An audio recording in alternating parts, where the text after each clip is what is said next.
It's Alexis and Mark, and this is Dishing with Dad. Dad, what are we talking about today? I actually want to touch on something that might be up your line, to tell you the truth.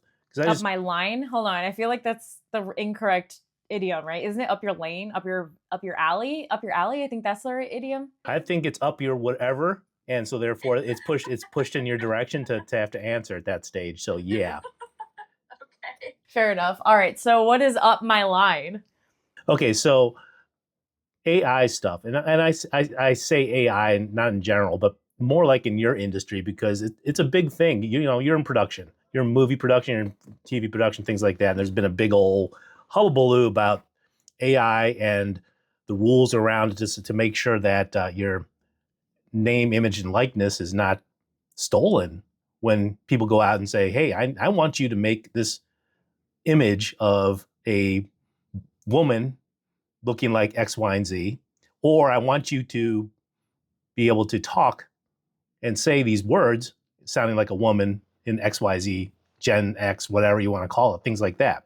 40-year-old woman with African American vernacular. Yeah, and you can get pretty crazy with AI. I've been tinkering around with that, and just curious, your thoughts on that because there seems to be a lot of opinions on it. And then lately, of course, now we're filming this, a lot of people are saying, "Hey, Disney just paired up with OpenAI, which means now that all their property is going to be part of and partnership of AI." Well, okay, yeah. So I was reading a little bit about that, right? Yeah, I was reading specifically about like the Disney OpenAI partnership that they're developing and things like that. And I'm part of SAG-AFTRA, and our board and our president like put out a statement basically saying we're going to keep a very close eye on this deal and make sure that none of the rights are infringed upon when it comes to our actors' performances. So like their actors' faces and the actors' like voices can't be used in it. That being yeah, said, like Lilo and Stitch can be put on an airplane in this new AI version, right? Like so it's they're licensing. It seems like to me that they're licensing the characters themselves, not necessarily the voice actors' performances. So as it seems like they're not going to be able to like make Goofy's voice, yeah, or Stitch's voice and things like that. I think that that is still protected yeah. under the SAG-AFTRA agreement from 2023, and also I think just within the parameters of the Disney OpenAI partnership. Okay. So I think that's more what it is, but I couldn't tell you much else around it because I'm not privy to those conversations, Yeah, obviously, and we'll find out more as it continues. So I am happy that that the actors' performances themselves and the voice actors' performances aren't being used, right? Because that I think would be an infringement upon like. So I feel like if you were to say, "Oh, I want to put Emma Watson's Belle version into a picture," I don't think that is allowed, but I think like the animated Belle is allowed, if that makes okay, yeah, sense, right? that makes sense from a licensing point of view. I completely Yeah, understand. exactly. So it's like they're not licensing Emma Watson as Belle's face, but they're licensing Belle as the character's face, right? So I Okay, think that that's kind of what's going on here. And I'm curious to know how long it's going to take for people for this once the deal goes through. If it hasn't already, I can't really tell. And at the time of filming, of course, I'm not sure if it has gone through yet, but I am curious to know like how long it's going to take for this to become a reality where people can actually use this. Like I don't know if they have to train, yeah, how long it's right. going to take to train Oh, the AI, and how long it is, what the process. This is interesting to me. Like what's the process to be like, oh, well, the AI can't make rated R scenes or whatever with the Disney yeah, people characters, whatever, right? So like I'm curious to see how they train that kind of stuff. right. That's fascinating to me. But Yeah, I think yeah, the training aspect of it all is going to be very interesting. Obviously, it's not going to be disclosed to the general public how they train their AI, but I would imagine once the deal is quote unquote done, it'll probably be done. It'll probably be available within a week because the training in of itself, I don't want to say it doesn't take long because that'd be the wrong way to say it. It just because AI moves so fast and the training can move so fast, it could have rudimentary stuff up there really quick. Okay. I mean, I built an image along doing XYZ. I built a game last week within 20 minutes. I had 9 different versions of the game done within 20 minutes, updates and everything. And then, don't get me wrong, it was relatively simple and straightforward, but, there you have it. Now, speaking of the AI characters, that's an interesting thing because I say this from a voice point of view, thinking about, like you said, the name, image, and likeness of the actual person. Okay, Disney goes and changes character voices all the time. Okay, Robin Williams was not the voice of the genie in a few of the movies, as well as the television show. All right. So what's to stop Disney from now saying, okay, well, if you want to use Lilo or Stitch, well, I'm gonna let AI do the whole thing now. Well, and that's just it, right? So it sounds like, again, this is from my layperson's understanding, but also just kind of having done some research into like how contract law is stated Yeah, in my protections as a performer.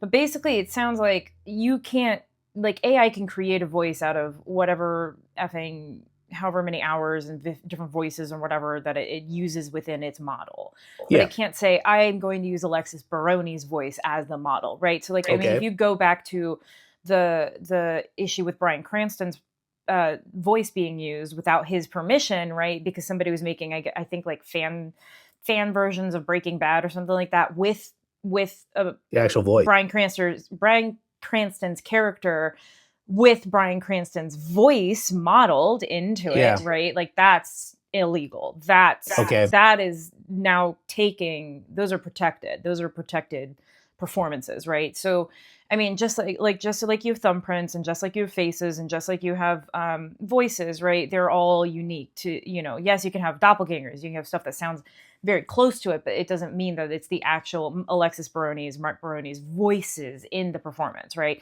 yeah. So I find that fascinating since I'm on the technology side of everything, where it's practically encouraged that you use AI for as a companion for everything that you do. So, for instance, drawing up a project management plan. Okay, I can do that through AI versus me thinking on my own anymore. Okay, and nobody cares that you've AI went out and grabbed somebody else's sample project management tracking mechanism out online.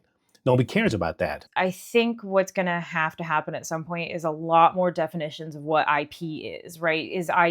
Does IP cover intellectual property? Does it cover Mark Roney's rendition of a software, Yeah, of a folder structure of a whatever, right? Like I think yeah, that right, that's going to have to exactly. come along at some point. But now as like a writer, and now as a filmmaker, like making sure that I register my stuff with the WGA ahead of time and make sure that my copyright, like I've started at least the copyright process, is going to be major now, because then it's like I do have, Well, it's a loose you're, protection, but at least I've kind of taken the right steps so that way I can have a little bit more if there were to be something where I wanted to fight it in court, right? Like if I wanted to say, oh, somebody stole my work or something like that, yeah, I can't. That being said, again, AI is not like that. The way I understand it and the way it should be is that AI is not going to paw through my private, Google Cloud Drive well, stuff, And Well, see, and that's just that's it. Like, I don't know. Like, and those are well, those, and yeah. that's just, yeah, that is just it because we all have, a lot of us have a OneDrive or a 365 subscription. Now, every app that you open now says, hey, use Copilot to help do your thing, right? Yeah. So how would Copilot, if Copilot, Pilot in Or and to of help you itself, write an email or something like that. right? Yeah. I mean, well, and If that's it's where I'm like, well, it's that where I'm going was is if it's there for you to use, how will it get better if it doesn't go and take your information, go out to the web, train and retrain itself to say, I've got new information to add to my whole database of information out there. And now I'm going to pull it back. And then it doesn't save that, what you put out there. That's highly unlikely. So how does that whole thing work? yeah, I have no idea. I'd have to like actually read some of the license agreements and whatever. And I'm not going to, but I mean, honestly, like part of it is just like, I think I'm going to start keeping a lot of my writing just saved on my desktop rather than on my Yeah. Google Cloud, which kind of sucks because then it's like, well, I can't go in You and have a just backup then. Yeah. Well, it's not even the backup. I have backups. I actually back all my stuff up privately because I'm that person. But like, yes, it's also as a producer, you always have hard drives Backups floating on around and backups on stuff. Yeah. backups. Yeah. There's no such thing as not. Yeah, no. So like all my stuff is backed up. On external hard drives, but it's like, yeah, the truth is I don't know. I'm assuming that it's not taken, right? I mean, like, Yeah. I that being said, if something is public facing, like if I put language on an Instagram caption, that to Yeah. me makes more sense if it's a public facing profile. If it's a private profile, then it shouldn't be used in a model. So, Yeah. to kind of come back to it, it's like, essentially to me, your question was like, what do you think about it? How do you feel about AI? I'm like, I think it's fine. I think it's a tool. I think it should be used only as a tool. I think its use should literally be limited because of how much physical space those servers are taking up in the real world. And that goes into, Yeah, that's a different ecosystem, like, sidebar conversation. yeah, Let's that's not a go down completely that rabbit different hole. conversation. Yeah. But so moving that aside, I think we definitely still need to put in, as an industry and as a society, we need to be putting in a lot more safeguards around people's intellectual property, around definitions as to what that is, what those channels are. Are we still going with, registering a script or an idea with the WGA? Does that, those copyrights, how is that impacted? So Are from those things is that small language in those copyright submission forms, are those being used as potential models, things like that. So I Yeah. think there's a lot of stuff. How far in can AI use my face, especially if a producer owns my performance, right? Yeah. Because usually as the actor, you don't own the performance. Yeah. You can get royalty, residuals back, things like that, but I don't own the performance. The production company usually, or the distribution company or whatever, they own the performance of me in this Disney movie. So it's like, yeah, what are the protections there? So I think there's going to be a lot more of this hashing out that needs to happen. And frankly, it needs to happen a lot effing faster than it has. These people get paid way too much to not have okay. these things sorted sooner rather than later. And I feel like it's always going to be later. My question now comes down to you of, what are you using AI in your work today? Since again, and I have to assume that you don't think about all the things we just got done talking about when you do it as part of your work, because you just assume, I'm assuming a lot of No, assumes. yeah, right. Like I assume that whenever I use, let's just say ChatGPT, right? That's the one I use mostly. When I use ChatGPT to help me write an email, or because I'm coming up with blanket emails to send out to people, right? I have to assume that how it was modeled isn't stealing other people's work. You the want to get truth is, over, I if you don't really want to, know. you could really cause yourself a headache by getting over paranoid Oh about my gosh, the whole yeah. Well, thing. I mean, frankly, and that's just like, And I said, even a couple days ago, like I was gonna go to ChatGPT and I was gonna write an email, and then I was like, girl, stop. Like, you're smart enough, you have the time. It's not like this needs to be done like in the next 30 seconds. Like, just effing write the email yourself, take your time with it, like build it out, Exactly. right? Like, Yeah, your mom's basically telling everybody now that she's fallen to second place in the love of her life, of my life. Whereas ChatGPT is the first one for me. I guess I'm courting ChatGPT or something like that, because everything I do, I go out there and ask ChatGPT. But I do it from a complexity point of view, because I want to make sure I'm getting as thorough as possible when I do what I do, and I'm learning a lot by doing that. Don't get me wrong, but it's I've also found it's a never-ending cycle. There is never I've given you the answer, I'm done type of thing. Yeah. From any of the chats that I've worked on, Gemini, Copilot, ChatGPT, a few of the others, none of them ever just are done. Here's the answer, done. what? How is it not possible? I mean, like for me, it's like my query is done. Like I solved how do fish breathe underwater. Right. You know what I mean? Like that, it's But done. Case it will closed. tell you, if you really want to, I could summarize it in a 30-second glib for you if you want.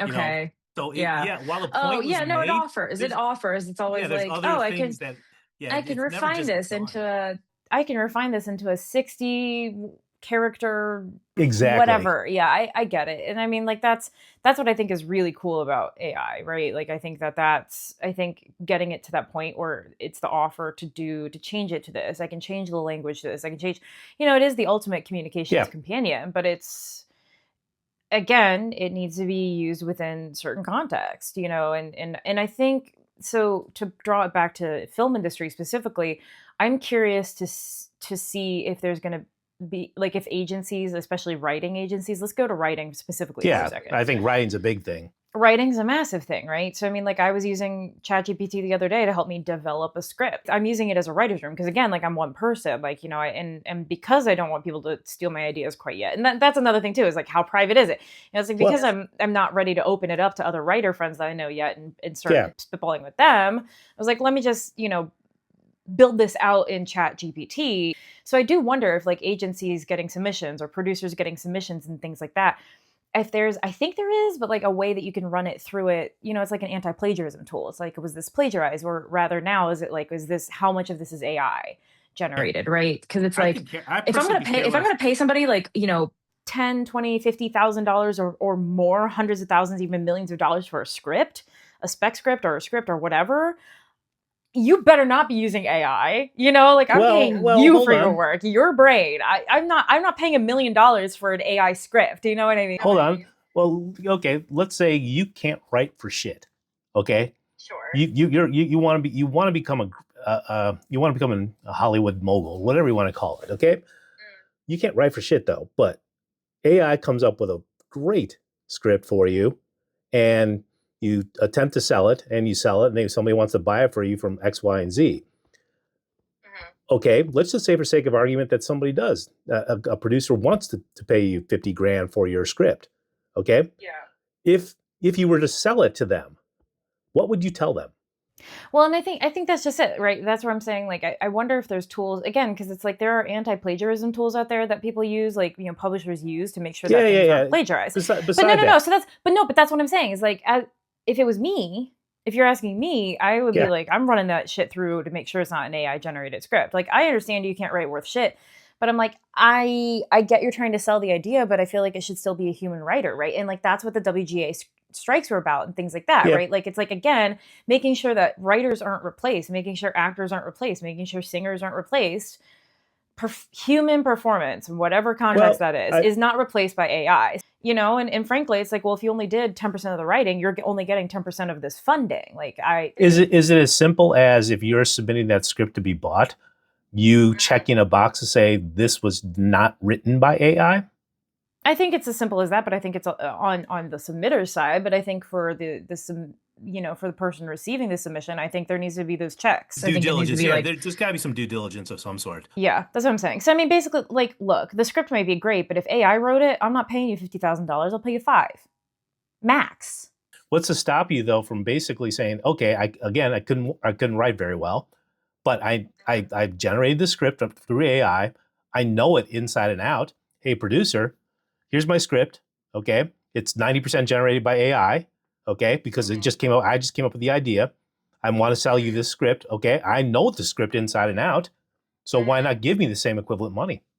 Because you didn't write it. Because you didn't take the time to develop a craft that other people have, nor did you take the time to fundraise the money to find somebody who developed a craft that takes hours to work on, that takes years to learn, you know what I mean? No, you don't get that. Bye. Or is it more just, hey, your people will get cheaper? Yeah, and that's another reason why I'm like, it's but just yeah, that would be more. And then again, it's just that would be the bigger concern than anything else. I mean, you've got Netflix out there just buying everybody's intellectual rights or creating their own intellectual rights, or they're turning around and saying, you know something, I'm gonna give to the people here in U.S. 3/4 of my movies and shows are going to be made from overseas because and I can buy them for nickels and dimes. I mean, okay, so if you look at it that way, right, it's like looking at the manufacturing crisis in America, right? Or it's just to manufacture something, yeah. We outsourced everything to China or other countries. That way we could buy things cheaper, and so now it becomes quality, right? So I mean, sure, you can absolutely make. And we see it today, even without AI. It's like we have people, and like this is a good place to start, especially in independent film. Is like you make horror films, like just to get your feet wet, just to be producing, just to be making something. In many cases, it's like you can pump out like a handful of horror films, distribute it, for $100,000, right? Okay. Taking this to hold doesn't on. mean it's gonna. It doesn't mean it's gonna win freaking Oscars. I'm stopping you right there. Are you saying? I mean, in the pecking order of things, anybody that wants to start their world and should just go ahead and start with a horror because that's like the easiest thing to do. And why? is it the easiest thing to do? I wouldn't say I mean, I wouldn't say it's the easiest thing to do. I just know a bunch of my friends have started in horror because horror films are fun and easy to watch, essentially, right? Like, I mean, you don't need to have insane character development to be, nor do you need, insane stunt teams like with an action film to Okay. have a fun and entertaining piece of something to watch, right? But you can make it can be a feature length, it can keep audiences in their butts for 90 minutes, and you can sell it for money. Like, Now, don't that's get me what I'm wrong. saying. I've seen plenty of horror movies in my life, and I'm not a big horror fan. That's the first thing, and it fascinates me though that a lot of the people that I follow from acting or producing or directing, they cut their chops in their IMD. You can see DB. It is a horror film. Usually at the beginning. It's an interesting thing, and that's why I asked that question. I'm going, is a horror film the lowest rung on the totem pole to start with in order for you to actually? Yeah, it's a lower barrier to entry. It's something you can sell pretty fast. It's something that's always going to be bought. It's something that's always going to Yeah. be sold. So, like, it's kind of like, it's a very base currency. And when I say base, I don't mean that in a negative way. It's just like, Yeah. it is foundational. Okay. Well, I mean, that's great in that sense, because I've never really dug in deep as to analyze how horror movies help in getting getting people just to get introduced to the industry. It's a Dude, I fascinating would thing not mind. because- I mean, I've taken time off of acting. I wouldn't mind getting back into horror film. Just, because Yeah. again, it's like, it's good practice. As a writer, I suck at writing horror. I can't write horror films. It's just not my thing. I know I know. it. Like, it's fine. as a There might director, be a I think it would be might a very mindset fun thing. to There might direct. be- Yeah. So I wanted to ask you this real quick, because we're getting to the end of our conversation for the day. You're a big Disney fan. You've been a Disney fan since I was born. Like, I've seen Way before you love that. it. You love Disney. Okay, yes, I know. You love Disney. All right. How does it make you feel to see, like, as a company, Disney kind of going after, like, taking all of these big steps with some things that kind of actually ruffle feathers? Well, it is very interesting, but they have to take that swing because they probably are the biggest intellectual property company out there, period. Okay. They have so much at stake for their own brand, and to control your brand, I think is the biggest thing out there at this stage. So by doing this in advance, they basically said, hey guys, if you're going to be in the AI space and you want Disney, you're going to have to go to OpenAI. Okay, that's the company that you're going to have to go to, because we control the brand over there. If it's developed by any other AI system, then we're coming to sue you. That's basically what Disney is doing. They're putting their foot on the ground and just saying, we want to be the leader of AI and our intellectual property when it comes to the movies and television shows and their whole thing. So I think it's brilliant that what they're doing, in my opinion. And I look forward to seeing what can be done with their stuff and what they're all of a sudden they're going to do. Hopefully for good versus bad. Yeah. But overall, though, I think I like it. If I were a business and a shareholder, I certainly would like it. But I'm not a shareholder. Shocking, all the years I've been loving Disney. Yeah, I don't that own even a does actually single surprise share. me. I Yeah, might have like to that go you and don't even correct own a that here really single quick. share. Yeah, right. But Yeah. So I, as a person that's in movies in general, I applaud that they're taking that extra initiative to right off the bat to say, even though we don't know exactly where this is going, we know for a fact it's going to impact us and impact the industry and our brand. So we're getting there. Yeah. No, I agree with you. I agree with you. Big asterisk, as long as they're following all the agreements that have been lined out with the WGA, SAG-AFTRA, and everybody else in the unions and the creative people who make those characters come to life. Yeah. I think obviously they own the characters, and again, that's kind of where I think there is a lot of gray area that needs to be navigated, right? Where it's like they own the characters, but and do they own the performance, but do they own the level of like how someone shapes the voice to sound like, or how the person create, it's like I'm curious about all those things. And if they do, then what kind of agreements do they have with them, so that way they get right. The issue isn't like you can't use my face at all. The issue is you can use my face, but you have to compensate me for it, right? So it's like I think this is the next step, right? Is like some sort of residual level, right? Like just as you have tiers in filmmaking, and just as if I'm in this movie, I can expect this kind of residual. If I'm in this, so kind of like So I'm wondering if there's like that, how Spotify and music works today. XYZ amount of listens or something like that, you get a percentage of X, Y, and Z. Yeah.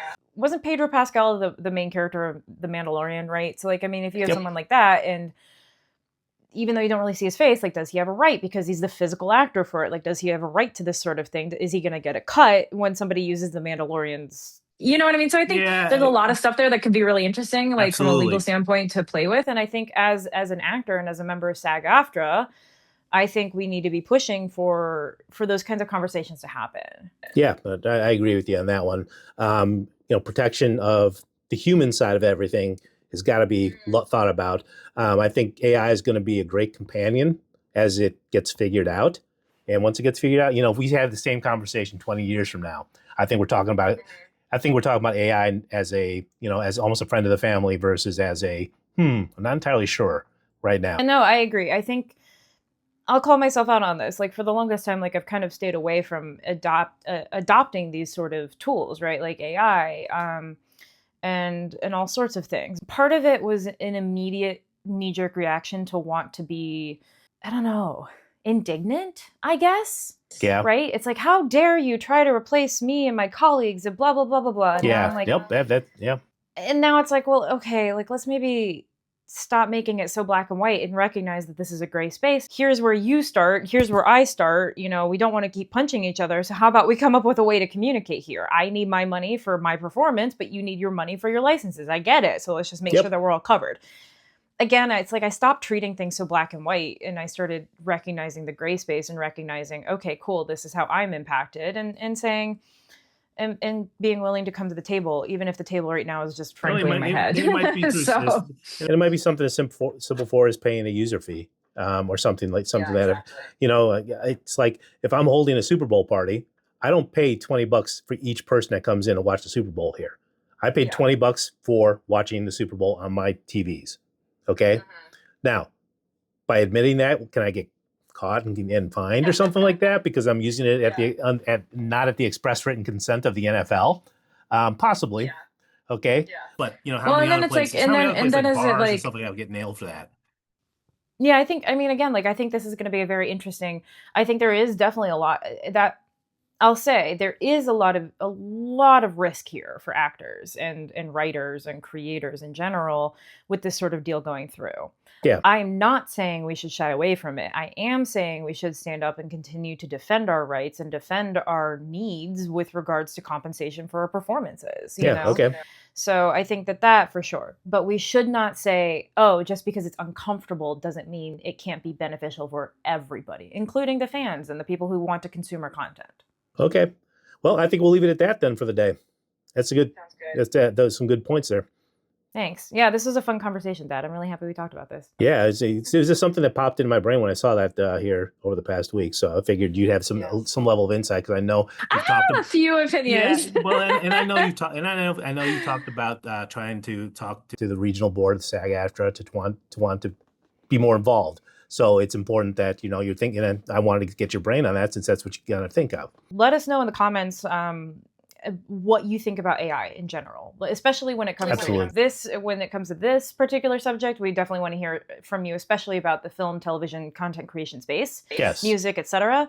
But we're happy to talk about any of it, right, Dad? Yeah, absolutely. And if I even from a technology point of view, I use it much more loosely than it would seem like I have. It seems like from your point of view, you guys have the guardrails you're already thinking about, whereas in my industry, not so much. But maybe I'm missing something here. But please, hopefully get some feedback on that. I'm Alexis. And I'm Mark. Thanks so much for joining us. Make sure you like, comment, subscribe, follow all the things, Yeah. and we'll talk to you next time. All right. Bye, everybody.